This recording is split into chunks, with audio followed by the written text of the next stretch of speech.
Welcome back, everybody, to another episode of the Mental Toughness and Body Show.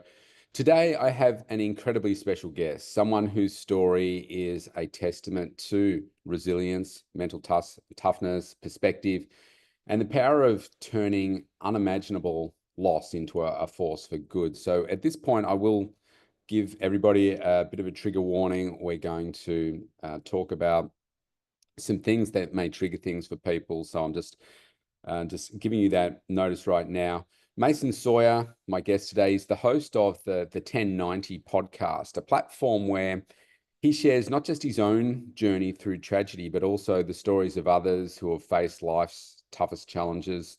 In 2021, Mason's life changed forever when he lost his wife, his two of his children, his brother and nephew in a devastating car accident. And since then, he's been on a mission to honor their legacy, which anyone that knows my journey with my daughter know I can absolutely relate to that.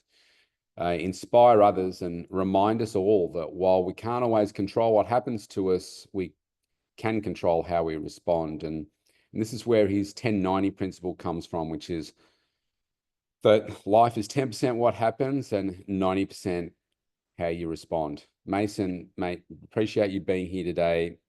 I know your story is one that carries deep emotion, and really truly honored to have you on the show. I met you over in LA in November, and I reached out to you pretty much straight away to have this conversation. So thanks so much for joining us. Rob, thanks for having me. I do a lot of podcasts, but pretty rarely am I being interviewed by someone who's also lost a child. And so yeah, we said before we recorded, like probably the worst thing you can go through, and you just want to die, basically. What was Yeah, your it's daughter's name? my daughter's name Yeah. was Liv, short for Olivia. Yeah. I have a niece named Olivia. Yeah, sweet. Yeah, she developed her illness at 13, and it claimed her at 15 to, two very, very hard years. And, I mean, I work in a space where I work with people every day to coach them. So my full-time business is in working in health and fitness. And because of that, I was actually blamed by a lot of professionals for causing her illness. And I work with people every day to help, like coach them and to Oh, change. I'm sorry. I'm sorry. You people blamed you? Yeah. And where you're talking about doctors, psychiatrists, psychologists, social workers, multiple people through it. Now, That's so like, because you don't need anyone's help feeling bad when your kid dies. Like, the guilt's already there, assholes. Like, what are they doing? I'm sorry, man. That's so shitty. yeah, you're spot on. And I guess that part of my own personal journey through this was because my daughter Liv used to ask me. She said, "Dad, why do they keep coming after you?" Because they not once asked, like, I'm separated, and I still get on. I'm divorced, but I get on very well with my ex-wife. We managed both the kids very well. And not once did they ever ask any questions of Liv about her mum, but it was always about me. Now, are there examples of kids that have anorexia where they've been, molested by their father or, somebody that was in the health and fitness industry or whatever? But why would you use that as your default? And I used to have to teach Liv. I said, one of the problems in life is, because I always thought she was going to recover, is that if people can't find the solution themselves, like particularly a doctor, they'll blame something else because they need to be able to sleep at night and say, well, it's not me, it must be you. Well, I Um, mean, that's so true. I think that's why people say things like they're in a better place or it's all part of the plan is that they're so uncomfortable with your pain it. They're trying, yeah, it's exactly what you said. They're trying to sleep at night. They're trying to make it okay. yeah, And so they say the weirdest things, and it's just like, what are you saying right now? yeah. So that were, part of my own personal journey and also helping shape Liv through her suffering to deal with that. But I did want to come back to what you just said because this is actually something that I don't really talk about very often. But in those final moments, obviously my situation is very, very different to yours, but the point is the same. We had to make a decision to switch off my daughter's life support because she became brain dead. And as I was with my eldest daughter, so she's 2 years older than Liv, so she's turns 20 this year. And I said to her, we'd said our goodbyes, and I said, do you want to stay for, the moment? And she said no. So it was going to be 10 minutes after within 10 minutes after they switched off the machines. And so I said, all right, I'll take you home. It's like an hour and a half drive to get back home, worst drive of my life. And actually second worst drive, because I had to drive back the next morning because they said I had to go back and sign some documents. And I thought, you mongrels, why didn't you get me to do that last night? Anyway, we're walking outside, like towards the lifts, and I reckon I took about half a dozen steps. And what you said before, I just wanted to die. And I was like, I need to die before she dies so I can be there waiting, depending on, like I'm not particularly religious, but I don't think it just all just, ends. And it's like, I need to be there so that I can wait to, wrap my arms around and say, Liv, we're going to be okay. And I took another sort of 3 steps and then kind of looked to my left and realized that, hang on, I got Em here. I got to be here for her. And that all happened in that moment. And you don't really know what it is that you're going to do. And so I guess that brings me to you, Mason, and in those moments, and how, so I didn't know how to get through, what to do. So how did you find it that way to deal with the unimaginable pain? Yeah, so I just so sorry, man. Like got anorexic. Olivia's anorexic, gets bullied. She passes away, and then you have to do the pull the like the life support thing. Like these are Yeah. just scenarios. These are scenarios that are just the worst for a parent to have, and you were in a couple of them. I don't know, I just want to ask you this exact same question and pick your brain because I mean I'm struggling. And um yeah, I think having a podcast and being a speaker, I kind of give off this impression sometimes that like I figured like I don't like I'm struggling, I'm in hell. But I think some things that have helped me is definitely talking about it Yeah. versus ignoring it. I think the first year I just couldn't talk about it. Part of me just thought like maybe it'll just kind of go away, or it just in so much denial and shock. But not People talk. say, oh, the passing of time makes it easier, whatever it is, the pain. Yeah. So really, what dates? Yeah, that's a good one. Yeah, that's a good one, man. No, if anything, it makes it worse even. Like, I mean, now I haven't seen my family in 3.5 years. Like, that pain's worse in a lot of ways. Like, it's been a long time since I've seen them. So, but I do think it gets better in terms of your ability to carry it and what you can do with it. Yeah, that's a great point. I agree with that. Yeah. Yeah, but I mean, it hurts bad. And yeah, some days I just struggle to get out of bed or find purpose, or maybe I am out of bed, but I'm just kind of like a walking zombie. Like my thoughts are not in the moment. It's daydreaming about the life I had or was supposed to have. And, that's living in denial. And I think a big part of my grief is just figuring out how to carry it the rest of my life. Like I need to be able to talk about it. I need to be able to express how I feel about it, and I need to be able to talk about Courtney and Riggins and Frankie and Race and Ryder, and I need to be able to look at pictures of them and tell stories about them whenever I feel like it. Um, and so just trying to figure out a way to honor them, but then still honoring the moment and being a father to Blue, who survived the car crash. So I think that's a big part of my battle with grief is trying to not be disrespectful to my current relationship, not be disrespectful to my son, but also not being disrespectful to the grief. And If I have a couple good days in a row and I'm on top of the world, and my mentality is like, I've lost so much, so now I'm going to live and love and help everyone, and it's going to be great. And then 2 days later, it's like, oh, I want to die, and I hate everyone, and I just want to punch everyone in the face. And I feel alone. And so I'm just up and down, left and right. There's nothing linear or in order in terms of my grief. It's a shit show. But talking about it and finding people like you, and finding people like Craig Lithgow. He's from Australia. He lost his wife and two kids in a car crash. My podcast has given me opportunities to meet those types of people and to not feel so alone and connect with them. And that connection kind of gives purpose to the pain and gives meaning to it instead of just feeling awful all the time.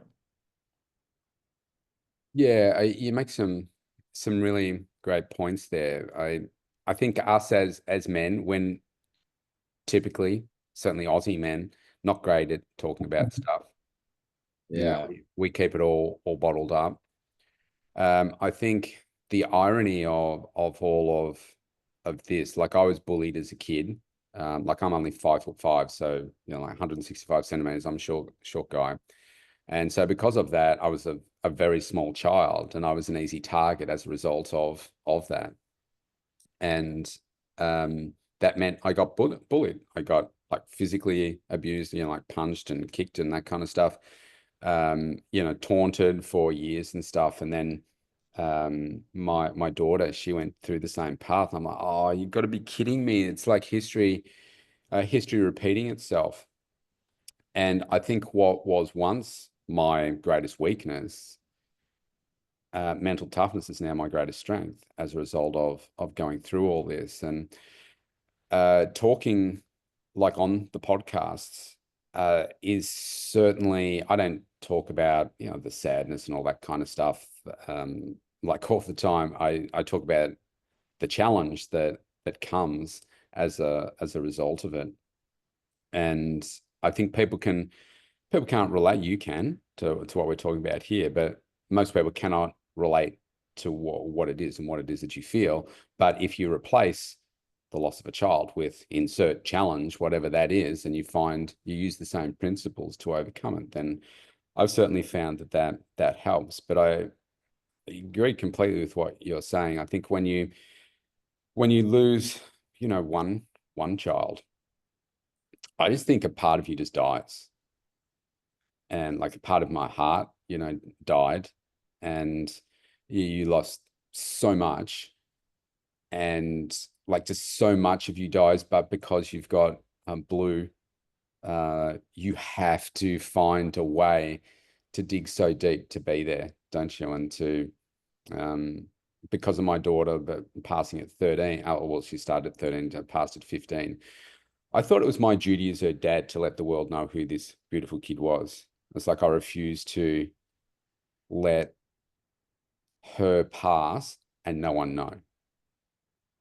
And I Yeah. and I just feel that that's my way of staying connected with her every day and making sure I can help her. I've lost a daughter. I haven't lost a sibling. Her sister has lost a sibling. Like I don't know what that's like at her age to lose a sibling that she loves so much. And yes, I really understand the daily struggle. I understand having to have the conversations and to honor, in your words, the legacy of your kids and your wife. Yeah, I think yeah, I loved what you said about I have that feeling a lot, especially with my 2-year-old Frankie, is like no, I mean, she was two, so like no one really knew her. No one really has memories or stories of her except Courtney, her mom, who's dead. So like I think part of the reason I love podcasting too is just people like Frankie was so cute and was gonna be so special, and the fact that I'm able to just show pictures of her when I talk and say her name to someone in Australia, the other side of the world, like just Yeah, little things like that mean a lot to me. Because there's no fixing things like this. There's no complete fix. Like you're gonna hurt the rest of your life. Yeah. So I think part of it is just feeling heard and feeling understood. And then that allows you to carry the pain easier than when you just feel alone and you're not talking about it. Things get really confusing quickly. At least they did for me. I think you've Yeah. got to make it okay, don't you? You have to. I don't know whether you've ever done this, but I've been doing this for months now. I do some journaling with AI, Oh, and wow. it might just be I'm feeling X, insert what it is. I'm feeling crappy. I'm feeling sad. I'm feeling like I'm missing Liv. I'm whatever. And we just get into a conversation about it. And one of the things that it always says to me is like, your feelings aren't wrong. It's okay to allow those feelings to come and finding the way to not allow them to control you, which is what you talk about in your 1090. Like, so many crap things happen to us and that just don't make any sense. So why the hell would you take little beautiful Frankie and not me instead? Why would you not let them go on and live an amazing life? And I said, yeah, why would just take me? Don't take Liv, take me. Hard. Like, why Yeah. don't you fix her instead and enable her mental health to recover so she doesn't see herself as ugly and all that kind of stuff? And take me instead. I've had a full life. Just take me. And there are just no answers to that. You can try and find them, but they just don't exist, do they? And we find a way. We have to find the way. And just like you, I think I mean, it was Blue that kept me here. If it wasn't Yep. for Blue, and then that was very much how it was for you. Like, why am I not going to end it? I have so much to live for still because of Blue, and I think I think that feeling we've talked about of just wanting to die, that's the natural part of grief, just being broken and lost and angry and confused. That just comes, you don't have to try to do that. Like that just happens. Just there. That's natural. The unnatural part is, oh, like I have to fall in love again. I have to be a dad to Blue without Courtney. I have to be a, a, a, a an only child now. Like Blue went from middle child to only child. Like that dynamic's different. And just realizing that, not killing myself wasn't enough. Like I had to find a way to be in the moment day to day with my grief and not let it just consume me every second of the day like it was doing. And Yeah. I think crying and talking about it were the two things that really were able to give me my day-to-day life back, and find joy and purpose and happiness again when you feel like you just don't deserve any of those things ever. I wonder if you can relate to this. I talk about the grief like the ocean, like it's always there, right? And there are some days where I'm sure you can relate to. Well, you're in Utah, you're not near the ocean, are you? I'm not good with geography in the US, but you're kind of like in the middle of the desert or something, aren't you, in Utah?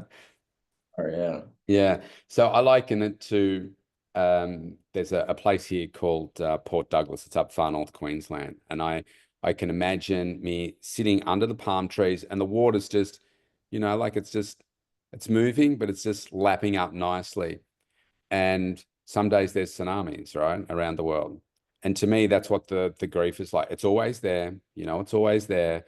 And sometimes it's just, yeah, I can see it, but you're at peace with it, but you can't change it. And then other days there's just a tsunami that it just comes. I want to talk about legacy in a moment, but I've been doing a lot of media here as a result of this. And after the media events can be like a tsunami of emotion, like they can be just afterwards, because it's like you can go I've been on 60 Minutes twice, and you can go really really deep with the story, and that within 24 hours it's just like whoosh. It's like it sucks all the energy out of you, and you just like it takes you back to some of the most painful moments. um so yeah, so I don't know whether you can relate to that. It's always there, and I think sometimes that just washes I over. think a perfect metaphor for grief. I think grief comes in waves. Like when you're in that tsunami, hurricane, like when you're in that deepest level of grief, it is awful. And like if you were in that for a day, you'd die. You just your body would die. Yeah. And so yeah, I think your body has this natural reaction of allowing you to feel it. And then yeah, it'll kind of subside and go back to that nice flow of water like you were talking about. And I think one thing I've learned in my grief is when that tsunami comes, is just don't run from it. Just go Yeah. right into that thing and Yeah. feel it. And yeah, and that's made that process um I don't want to say easier to deal with, but it's kind of made it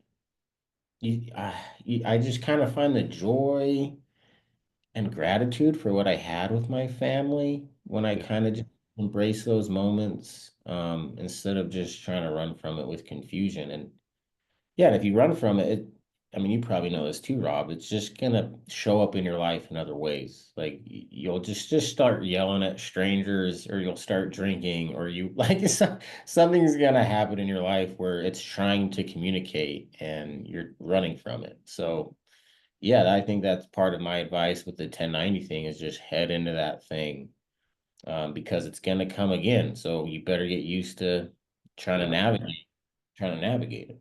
I think that's quite a beautiful way of looking at it. There are moments where, like, I'm sure you're super busy with everything that you do just in life, and like I have a very busy work schedule and everything. It's in the quiet moments, right? Like for me, it's normally like on a Saturday night, like I finish with clients on Saturday afternoon, and then like a Saturday night or Sunday, and you can just feel alone. Like I'm single. The last sort of 5.5, 6 years of me and then passing with Liv, it's like it just feels like so much of my heart has died that I don't know whether I'm capable. I know that I am, but there's a part of you that says I don't know whether I've got enough left in my heart to be able to give to myself, my daughter, and to have that romantic side of it. And in some ways, it kind of feels guilty that I should do that, which I know is not right, but I'm working through that. Um, Man, yeah, this just sounds like me. I'm just relating so much to this. Like, yeah, this is very much how it is. and there are just some days where I'm like, okay, I need to cry, and so Mm. I might put on some music. I'll pull up. Thanks to Apple, the memories come through on the phone every day, pretty much, because there's so I many. listen to Metallica. I just put Metallica in and cry, and yeah. Yeah, yeah, and I just allow it to come, and I think that's the walking into the tsunami, and just allowing it to be okay. And I don't sit there and cry for hours, but I allow it to come. I'll have a cry, and then I'm like, okay. And so I have this little thing. I have like Liv, like she's about this high, sitting on my shoulder, and I got to December, so in the year that she passed, so she'd been passed about 9 years, 9 months, sorry, and I I got to that stage where I was sick and tired of being sad.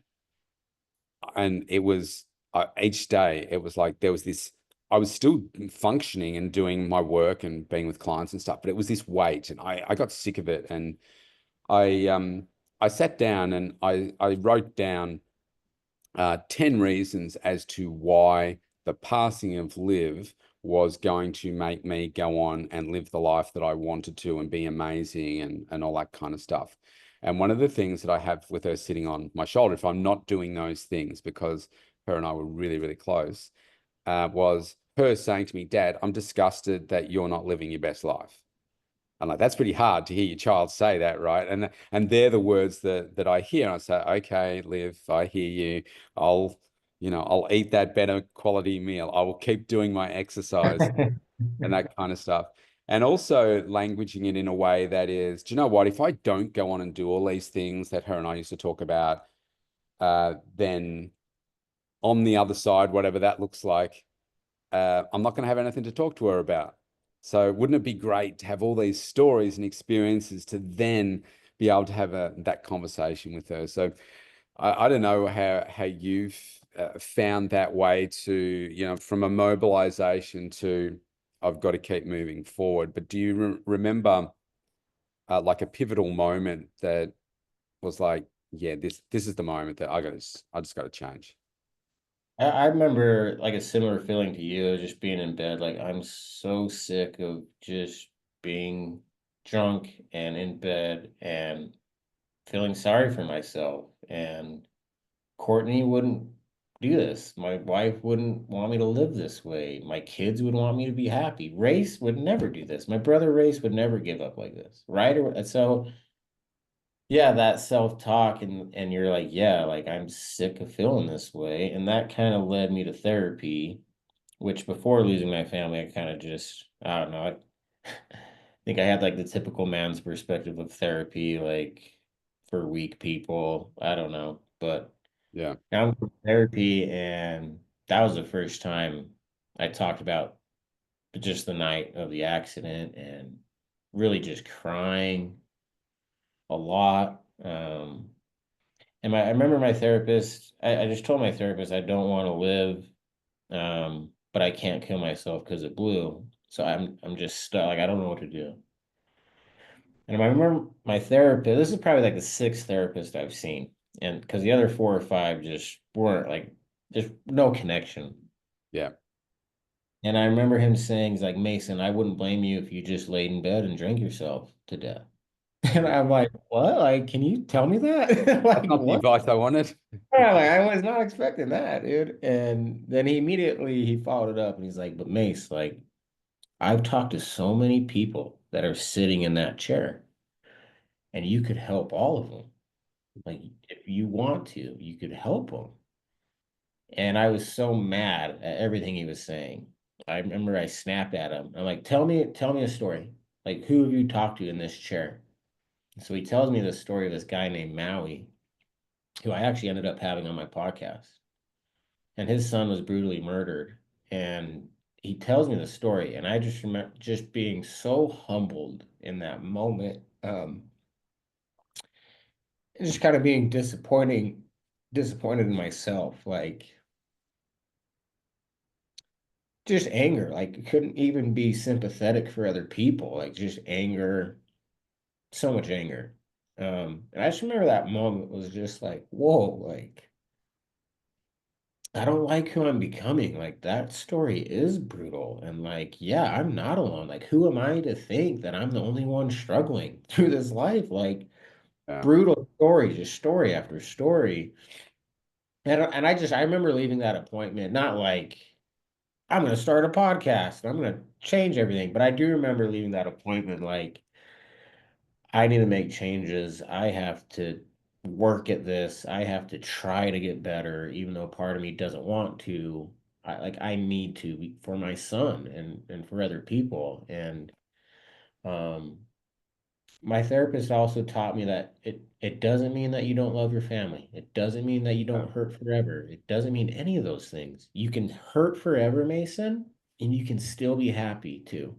And that it started to make sense. Like, yeah, okay, like maybe I can do this. And when you're in that pit of despair, like when you're really feeling that tsunami of grief that we've talked about, I do think one of the feelings I feel is I don't know if I can do this.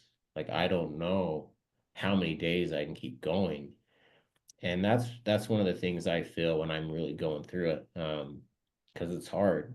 But I think helping other people, man, like this conversation with you just means so much, like connecting with someone that's also lost a daughter and is struggling.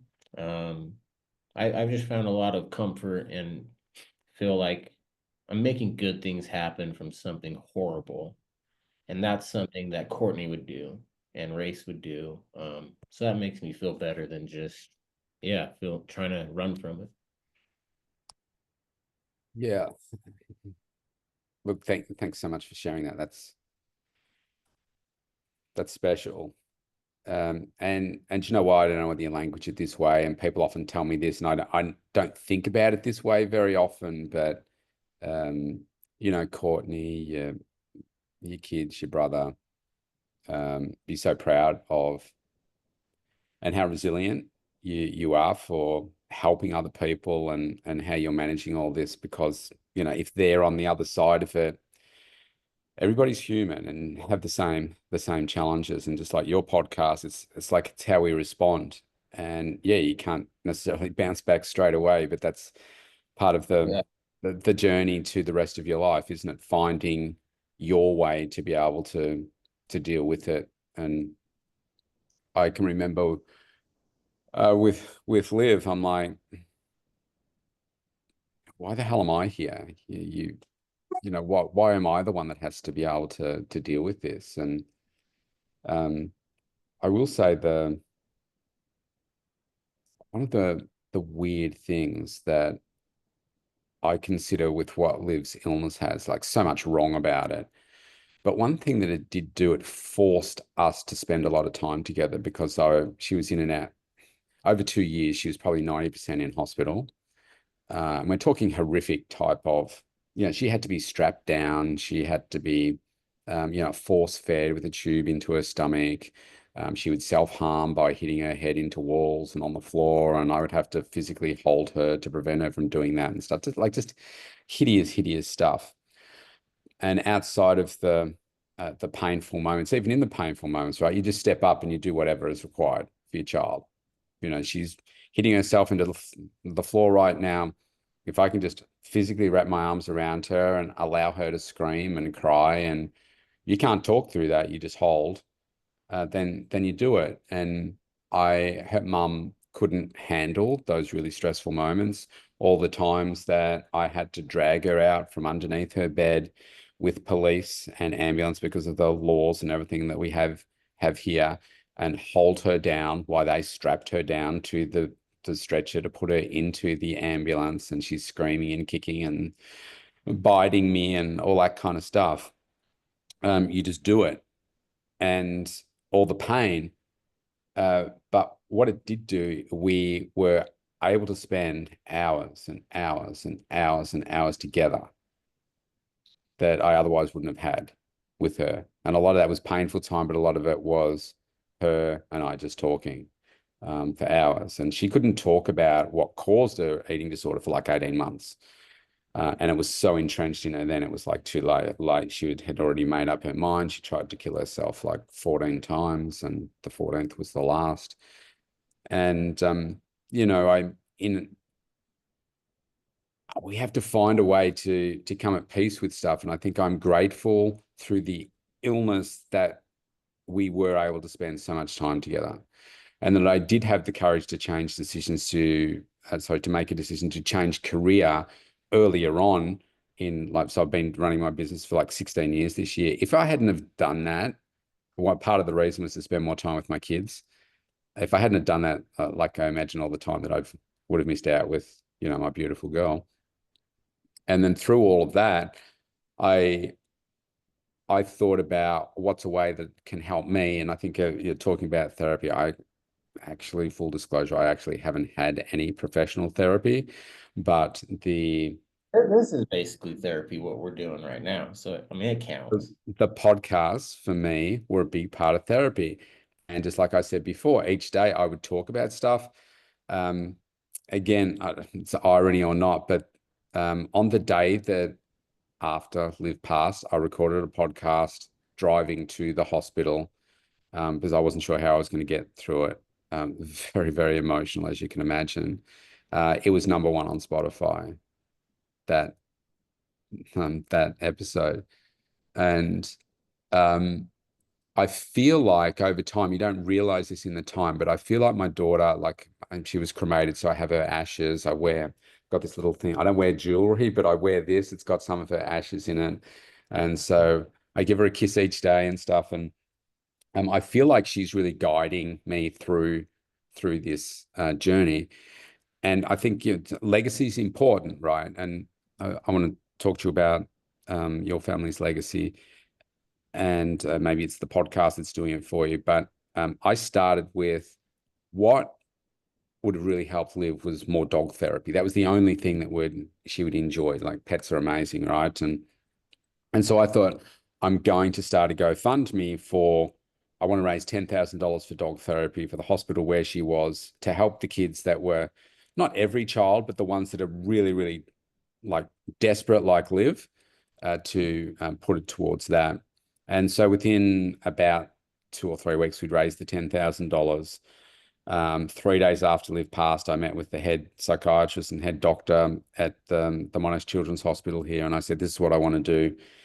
And like this time later, we now have two dog therapy programs going, that one and in another hospital as well. Because I then just went on a journey. I want to change the treatment, and then I just started meeting with people, and then introduction from introduction, and standing here right now, we've now raised $56.5 million in Get the um, fuck out of here. in solving various problems with eating disorders. That is like, man, like that's 1090. That's exactly what I believe in. Like, man, that's wow.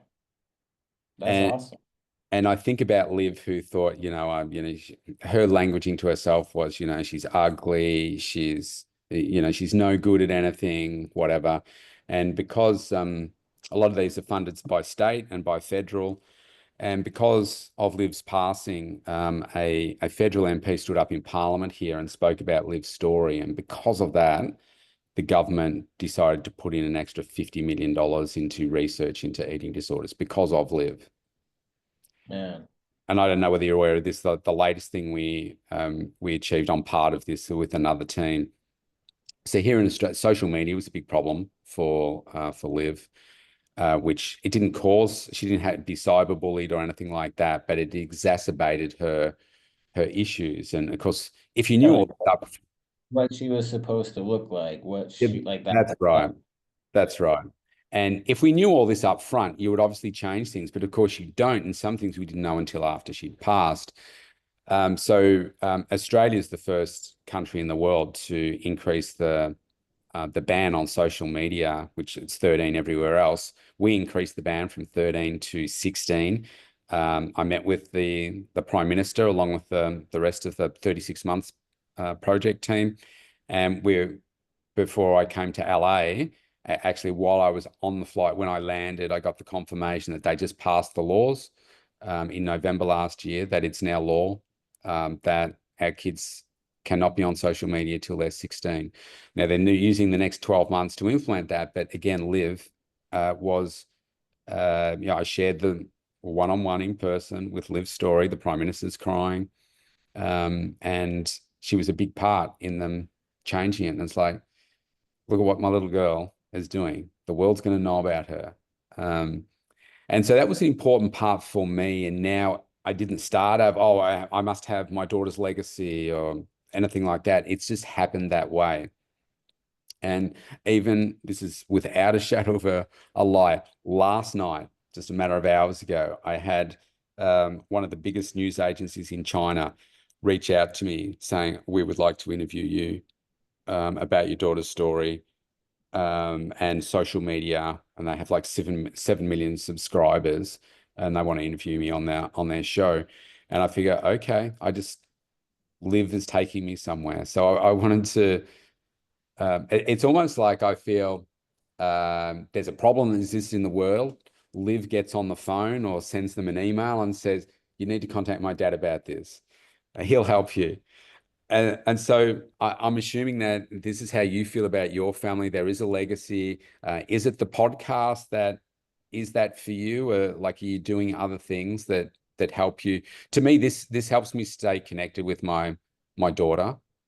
And I'm assuming that you're further along the path in terms of years. Is this what it does for you too?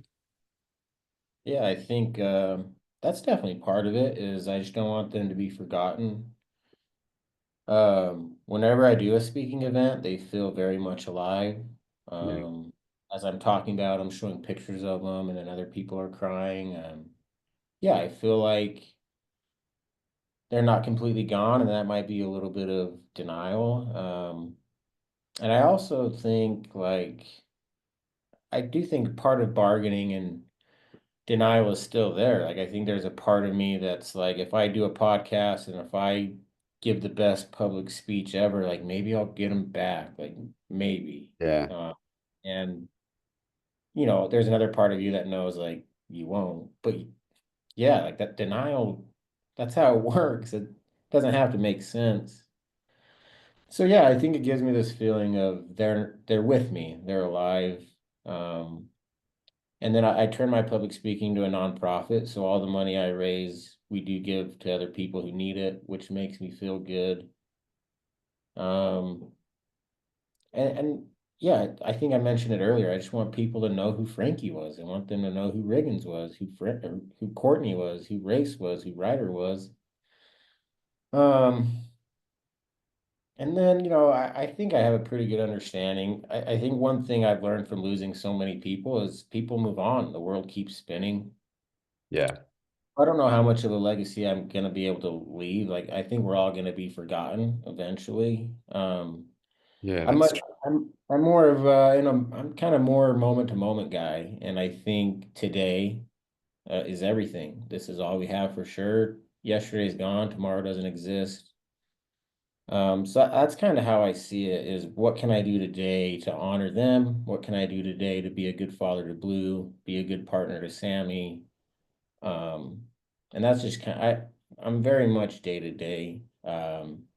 Like how long are you going to be podcasting for, Rob? Like, Well, my goal's 10,000. yeah, I- see me like I don't know. Like I could be done in a month. So I don't know, man, but I'm with you. I definitely want the legacy to be my family because I feel like that's who I am. Like if you want to know who I am, you got to know these people because they made me who I am today.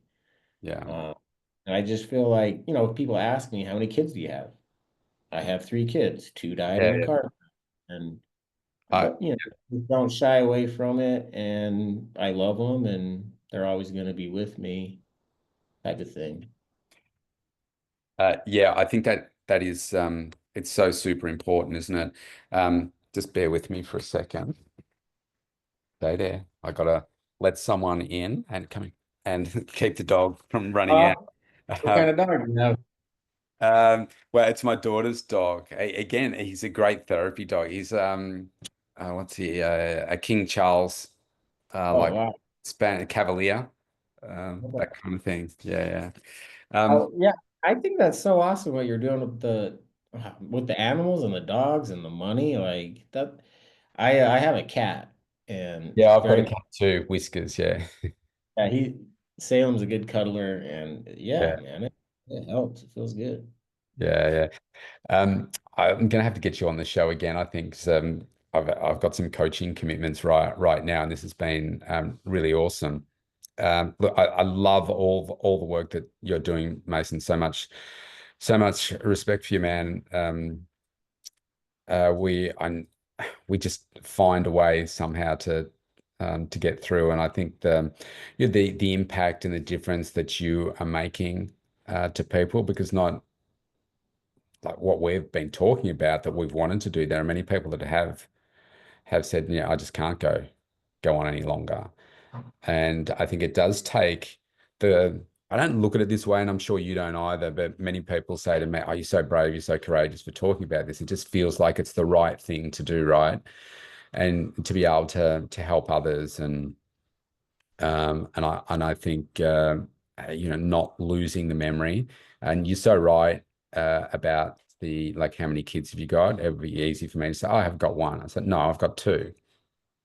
I have two kids, and I'll never forget them. I refuse to allow that. And I think like mm, Liv's mum, she can't talk about a lot of the stuff. Like she just can't handle it. But I just feel it's my job as a dad to keep the connection, just like you do to your wife and your other kids as well. And I think it's a true credit to you. I mean, we're going to go through so much pain to get to where we are, but look at the impact that you're having on people around the world. And yeah, you and I are connecting. I will never ever forget you, and Oh, the positive impact that you're having around the world, the positive impact that you're having on me in this moment as well. And I thank you for having the courage to still be here and live the life that you deserve to.